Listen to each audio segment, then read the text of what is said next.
nunca linda hasta aquí.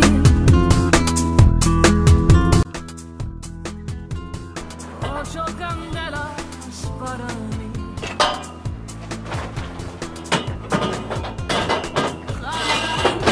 Hasta aquí.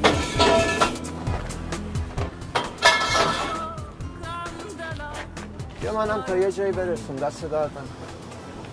آقا من حس میکنم یه نه اینایی که تلاش میکنن با هوش مصنوعی عکسش رو تغییر نمیدن دارن اصرار میکنن که یه موقع تعداد عکسایی که هوش مصنوعی ساختن بالا نره، عکسای طبیعیشون دیگه ارزشمند نباشه.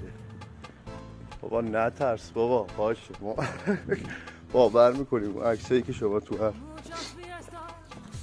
به قول معروف جایگاهی که بودی گرفتی و ما اونا رو میشناسیم، دیگران نباش. آره اینو نذار باعث عقب موندگیت بشه دوباره، مثل خیلی چیزای دیگه که چون کار راحت شده خب هر وقت بخوام یاد میگیرم. نه بیا یاد بگیر، میمونی عقب. باز علوم کامپیوتره و اون قطاره هست، هر جا میری کار کنی مثال میزنن یه قطاریه سوار نشی جا میمونی. یارو پخش داشت تو نمیدونم ماسبندای همزن اینو میگو سوار قطار من نشی جا میمونی تو کارگری ماسبندی بیل زنی. اونی هم که گنده ترین آدم اقتصاد و بازارش بودم میگفت سوار قطار ماهانشی جا میمونی.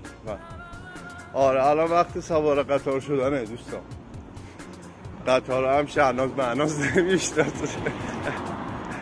روزتون بخیر.